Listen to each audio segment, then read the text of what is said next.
Bueno, ya está con nosotros el senador nacional Mario Cimadevilla. Gracias por estar con nosotros, muy amable. No, un gusto para mí compartir con ustedes este Por espacio. favor. Es redes sociales, no lo veo tuitear demasiado, no lo veo en yo el soy tuit. medio renegado de Claro. las redes sociales. Es un novarecio medio complicado, me cuesta, ¿no? Claro. me cuesta. Pero tiene que Somos ingresar. analfabéticos informáticos. Sí, nosotros. pero hay que arrancar, o sea... Hay que decidirse, sí. Claro, totalmente.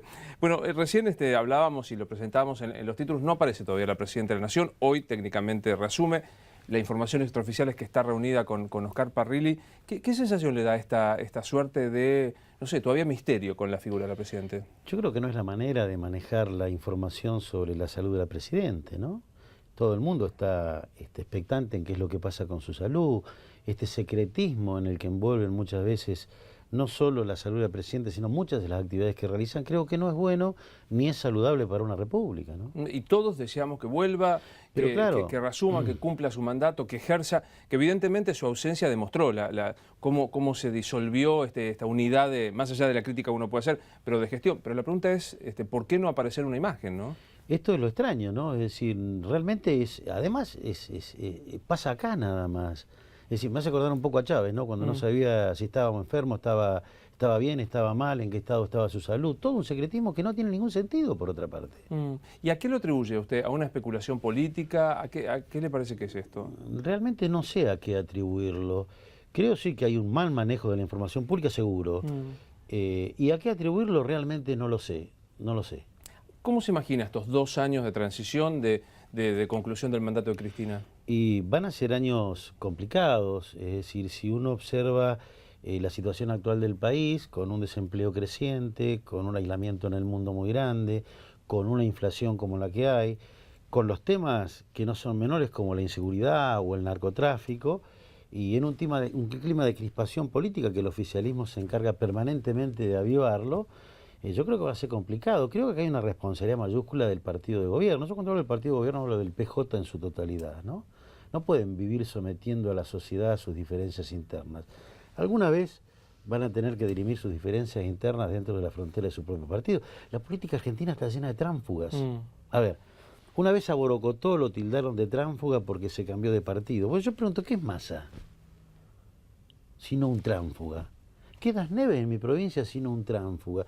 Y así podríamos hablar de un montón de políticos que hoy pululan en el escenario político, que están viendo para dónde va la corriente para sumarse a uno, para sumar. La política ha dejado de hacerse en función de ideas, en función de valores, y la única manera de rescatar esto es que estas ideas, estos valores, se discutan dentro de la frontera de un partido. Si no, vamos a estar siempre en esto, lleno de tránsfugas. Es cierto que también es responsabilidad de la ciudadanía que sigue premiando con el voto a pesar de Y también es cierto que algo debemos haber hecho mal desde la política, porque los otros días me lo decía el juez electoral de mi provincia, no hay afiliado en ningún partido de menos de 30 años.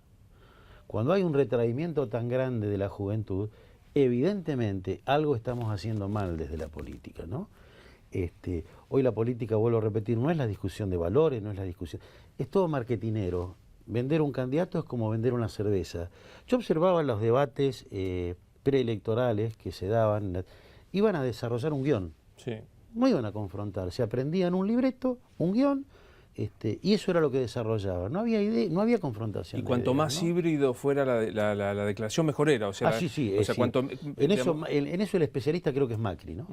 En no definir absolutamente nunca nada. Es decir, pareciera ser que es la política de no decir nada, ¿no? Esto de decir, yo hago lo que la gente quiere, estoy preocupado por la gente y no decir nada. Tomo esos dos ejemplos que usted decía, ¿no? Massa y Macri. ¿Y cómo se explica? Digo, Macri tuvo una reelección, ganó con más del 50%, sí. Massa obtuvo, en 15 días armó una campaña. Digamos, ¿será que eso es lo que espera la ciudadanía? Mire, esos son ciclos que creo que en el proceso de maduración que necesariamente vamos a tener que tener los argentinos, maduración política, ¿no? Estas figuras van a ir desapareciendo. No significan ninguna corriente de opinión. ¿Cuál es la corriente de opinión? Yo discutía los otros días, por ejemplo, un tema clave para Argentina es el tema energético, ¿no? Hoy estamos importando 17.000 millones de dólares en materia energética. La energía, convengamos que es el primer insumo, el principal insumo de cualquier actividad. No estaríamos acá hablando si no hay consumo de energía. No habría industria, no habría transporte, no habría servicio. O sea, que quien maneje la energía va a manejar la economía de cualquier país, la principal variable económica de cualquier país. Yo provengo de una provincia petrolera, esto lo traigo a colación, pues yo estoy espantado de cómo se manejan las cuestiones energéticas en las provincias. No puede haber 24 provincias políticas energéticas, tiene que haber una sola. Vayan a mi provincia y vean cómo están concediendo prórrogas y por años, a los por años, hasta el agotamiento, sí, sin compromiso de inversión, asegurándoles un precio al barril. Es decir, evidentemente no hay un criterio de manejar el recurso con criterio estratégico, sino como un commodity más. Bueno, estas cosas son las que tenemos que discutir. Y cuando a mí me dicen quieren venir a invertir en petróleo, ¿pero con qué criterio? Claro. ¿Para sí, sacar el petróleo y darle la libre disponer el crudo como se lo dan? Con el último acuerdo que tuvimos de Chevron, con cláusulas ocultas. No sabemos de qué se trata. Bueno, ocurre en las provincias, nos pareció. En las provincias nosotros tenemos una acción judicial en marcha en este momento para saber en qué condiciones se prorrogaron contratos petroleros a Tecpetrol. Antes lo había hecho Das Neves con Pan American. Es decir, para que se dé una idea a la gente de lo que estamos haciendo, Pan American Energy tenía también una explotación petrolera en el Golfo de México. Tuvo un derrame petrolero y fue condenado a pagar una indemnización que, si mal no recuerdo, de alrededor de 6.000 millones de dólares. ¿Qué hicieron para juntar 6.000 millones de dólares? Vendieron una parte del paquete accionario de la explotación de Cerro Dragón, el principal yacimiento petrolero del país, que está en Chubut, en mi provincia, se la vendieron a los chinos y con eso pagaron una deuda a miles y miles de kilómetros de acá. O sea, vendieron el petróleo de todos los argentinos, de los chubutenses, para pagar una deuda en el Golfo de México. Y para nosotros en la provincia 6.000 millones, ¿sabe qué? Claro. Pero todas estas cosas suceden, Claro, porque uno habla de cifras y pierde como dimensión. Usted decía, Pero volvemos a esto, porque no hay partidos que contengan claro, definiciones de políticas importantes. Claro. Usted dice 16.000 millones, yo digo, a dólar libre, para tener en cuenta, es todo el presupuesto de la provincia de Buenos Aires. O sea, es una locura. Es un disparate Es de lo que estamos hablando. ¿A usted le parece que la herencia que va a recibir el próximo gobierno, esta es una gran deuda, el tema energético, ¿cuál va a ser la herencia que reciba? Yo creo que va a recibir varias, no solo el tema energético. Creo que en el tema agrícola y ganadero, en los últimos años, ¿cuántos millones de cabezas se han perdido? ¿Cuántos tambos se han cerrado? En mi provincia, ¿cuántos millones menos de cabezas de lanares hay hoy? Es decir, tenemos el narcotráfico instalado. Creo que hay un proceso muy grande de deterioro de la calidad educativa en la Argentina en los últimos años, que esto también lo vamos a tener que revertir. Si recuperar el federalismo, los argentinos hemos perdido el federalismo. Es decir, yo creo que hay un montón de temas que van a tener que ser abordados. Y para esto se necesita de partidos fuertes. Vuelvo al ejemplo del tema energético. Yo quiero saber qué piensa el peronismo en su conjunto del tema energético. No puede ser que un día estaticen, otro día privaticen, y en la medida que demos esta discusión entre partidos, se va a clarificar mucho la cosa también. Usted mencionaba un tema que es el de narcotráfico. Me parece que se ha banalizado y en algunos casos es una falta de respeto. Yo lo he escuchado aquí en Infobae TV a Sergio Berni hablar de los jueces miedosos que le tienen miedo a las serpientes o a las arañas, y yo digo, la verdad que qué formación zen que tienen los jueces que no han salido a contestar. Pues una falta de respeto. Hay que ir a Orán y demás. Mire, yo puedo tener una visión crítica, de hecho tengo una visión crítica de muchos aspectos del Poder Judicial, pero creo que esto es totalmente descomedido y no tiene absolutamente nada que ver. El tema del narcotráfico, nosotros tenemos una preocupación especial. El puerto más vulnerable para la exportación de drogas es Puerto Madryn. Hace pocos días atrás, ustedes habrán escuchado esto del langostino santo, ¿no? Iban droga dentro de cajas de langostino que se exportan a Europa. Y han elegido, no desde ahora, desde hace un tiempo largo, el puerto de Madrid porque es el más, digamos, el más vulnerable en cuanto a controles se refiere para poder transportar este tipo de sustancias, ¿no? Y eso hace que en la sociedad donde yo vivo, en este caso, Rosario lo mismo, lo suframos todo, porque los chicos... A ver, a mí me llama la atención, y acá sí yo creo que hay complicidades políticas, judiciales y policiales, pero hay que ser más preciso cuando uno las dice, ¿no? Porque no puede ser que uno le dé a un chico, no sé, 100 pesos y le dice, toma, anda a comprar droga y la trae, y nosotros no sabemos dónde ir. Es decir, y cuando está tan generalizado esto que la policía no lo sabe, los fiscales no lo saben, la dirigencia política no lo sabía, que instruyó antes a las fuerzas policiales para atacar este flagelo. Y aparte yo creo que, no sé si una complicidad, pero como un unitarismo de las provincias, aunque parezca un contrasentido. Porque cuando se dice esto, la responsabilidad no es del gobierno federal, es de todas las provincias. Yo pienso que el resto de senadores o diputados que son del interior, que no son de la capital federal, deberían decir, bueno, más allá que seamos radicales, peronistas o socialistas, no podemos admitir esto. Puede haber, ya hay un centralismo porteño en materia de recursos, es un disparate. Que ahora se acuse a las provincias, a las que se tiene presionadas con la caja rosada, y que se les eche toda la culpa, digamos, yo no entiendo cómo es esto. La jurisdicción federal a lo mejor sobre temas como la droga, donde tiene que haber una política nacional de combate contra la droga, por ahí estaría justificado. Lo que no está justificado es la falta de coordinación de políticas entre la policía provinciales o las justicias provinciales y la justicia federal. Creo que ahí es lo que falla y eso es lo que está fallando. Y precisamente ¿por qué? Porque hace mucho tiempo que estamos sometidos, las relaciones entre estados, entre en este caso el Estado provincial y el Estado nacional, tendrían que estar regidos por los intereses permanentes de ese Estado. ¿Qué ha hecho el partido de gobierno? Bueno, cuando hablo de partido hablo de todo el justicialismo. Somete estas relaciones entre estados a la interna del partido de gobierno. Y así nos va. Y así nos va. Digo, en temas específicos, porque por ahí hasta se banaliza, se habla como del narcotráfico si estuviéramos hablando de la canción del Cucumelo, una cosa absolutamente menor. ¿Usted está a favor de la ley de derribo en el caso de aviones que sobrevuelan el espacio aéreo argentino? Sí. Es un tema que ha generado sus polémicas, ¿no? Algunos salen a decir que esto es condenar a muerte a alguien sin un juicio previo, otros dicen... Pero convengamos que algo tenemos que hacer. Yo no sé si derribarlo, pero nadie se va a dejar derribar, porque creo que hay como 10 avisos antes de que derriben un avión. Sí. ¿Quién se va a hacer derribar? Nadie se va a hacer derribar, ¿no? Uno supone, claro. Yo creo, tampoco centremos el tema en esta discusión porque nos vamos a ir del eje de la cuestión.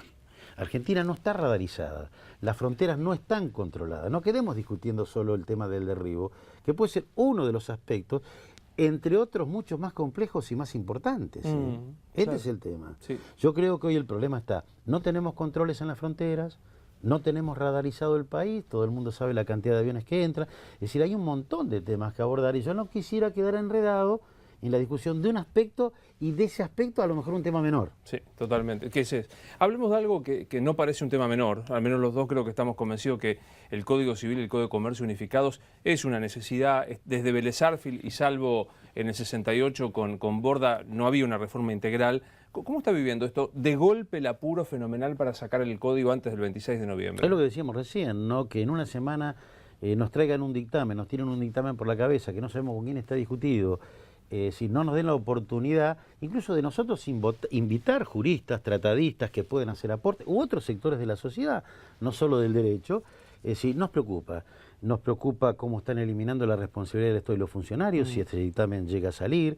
Esto que hablábamos recién de la incidencia en los derechos colectivos, el derecho de propiedad, es decir, esto de que el derecho de propiedad tiene que estar sujeto, ya lo dice la Constitución, convengamos, pero ¿se imaginan a un Maduro definiendo la función social de la propiedad, por ejemplo? Aparte digo, con es decir, las leyes tienen que ponernos resguardos de este tipo de cosas. Uno por deformación profesional leyó el código, leyó el proyecto, y es tan ambiguo que va a quedar sometido a la discrecionalidad de un juez o del funcionario político de turno. Entonces digo, ¿qué es un derecho de incidencia colectivo? Todos estamos de acuerdo que los derechos tienen que tener una mirada social, pero ¿qué es lo que se plantea, no? Sí, el famoso caso Jalabi, la Corte ahí lo plantea muy bien, ¿no? Lo resuelve muy bien. Si derechos que tienen incidencia colectiva son derechos que me afectan no solo a mí, sino a todo el colectivo, a todo el conjunto, que estamos en la misma situación, ¿no? Pero además hay otra cosa que yo creo que no se está previendo, es decir, un cambio de código, un cambio de legislación, requiere de entrenamiento de jueces, de entrenamiento de magistrados, entrenamiento de nosotros los letrados. Es decir, no es cuestión de decir, a partir de tal fecha imponemos tal código. Claro. Si todo esto yo creo que está ausente, y está ausente para mí lo principal, es decir, ¿en qué tipo de sociedad queremos vivir? Ahora, ¿qué hay? Una vocación de...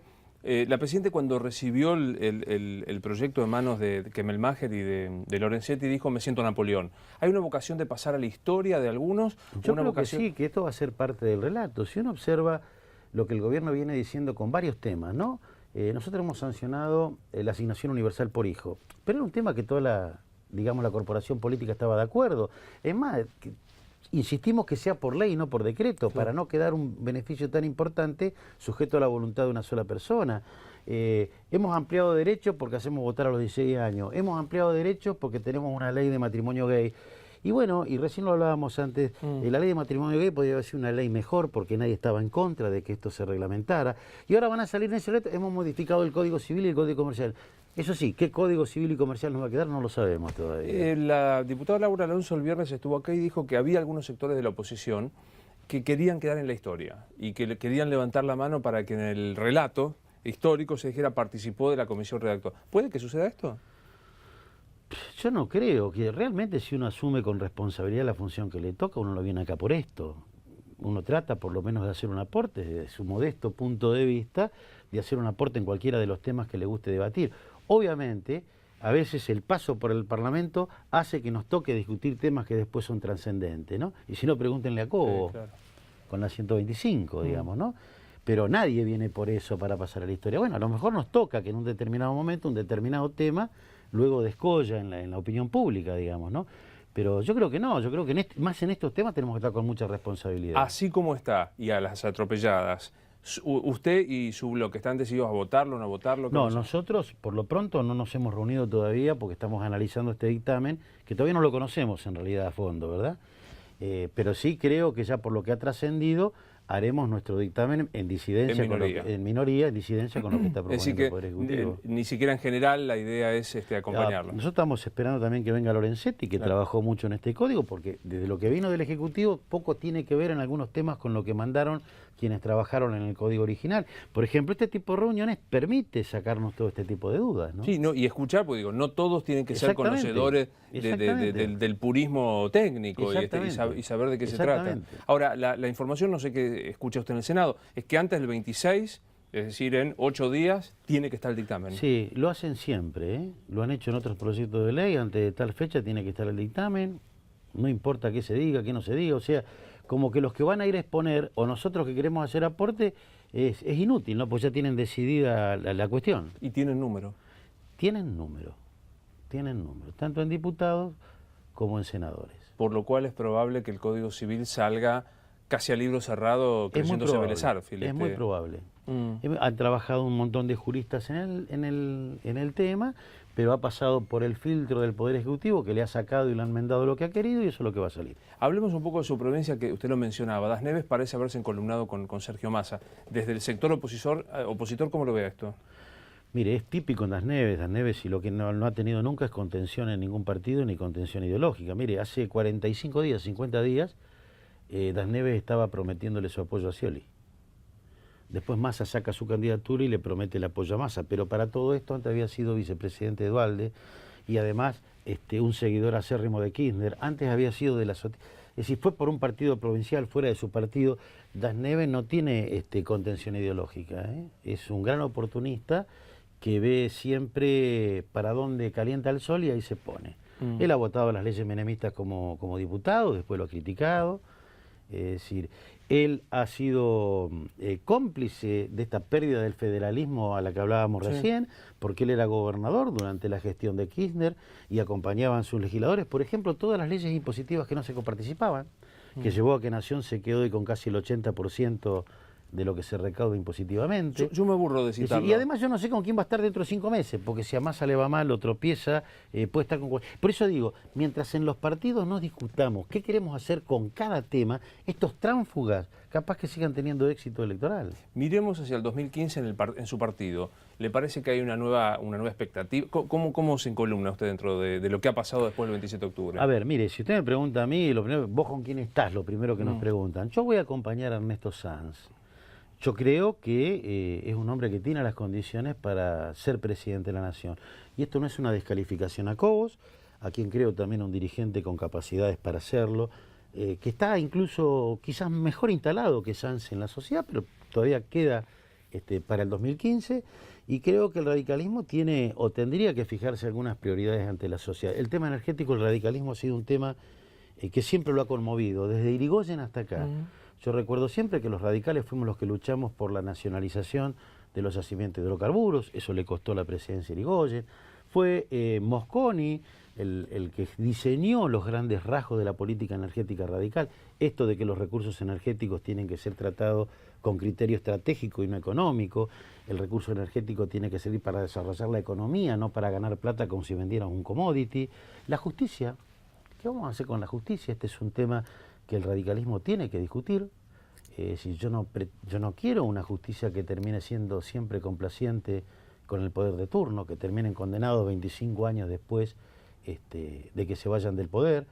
Hay que recuperar el federalismo. Creo que hay que hacer una profunda reforma educativa. Es decir, los esquemas educativos que tenemos son arcaicos, creo que ya no sirven. Creo que tenemos que insertarnos de otra manera en el mundo. Y en esto el radicalismo tiene que apelar a sus más caras tradiciones. La concepción americanista que ha tenido el radicalismo siempre la tenemos que volver a recuperar. ¿Cómo toma cuando Cobos dice que no es ni presidente del partido ni presidente del bloque? ¿Cómo toma esta crítica que le hace al radicalismo después de haber tenido el 40 y tantos % de votos en Mendoza? Creo que mi opinión personal, Creo que nos hemos equivocado en cómo hemos resuelto algunas cuestiones en los bloques parlamentarios. Cuando uno decide, no sé, en este caso diputados, la presidencia de un bloque, no se trata solo de una cuestión numérica. Mirá, somos 20, yo tengo 11, claro, vos tenés 9 y te gano. Estas cuestiones deben resolverse teniendo en cuenta cuestiones también cualitativas, no cuantitativas, donde todos queden comprendidos, donde se elabore un proyecto o una estrategia de labor legislativa, ver quiénes están en mejores condiciones para desarrollarla. Y este análisis yo creo que ha faltado. Lo que ha dicho, mira, yo tengo 11, vos tenés 9, yo te gané. Me toca a mí. Senador, gracias por haber venido, como siempre, a su disposición. En Infobae TV seguiremos durante todo el año. Gracias por haber venido. Un gusto para mí. Pequeña pausa y enseguida hablemos.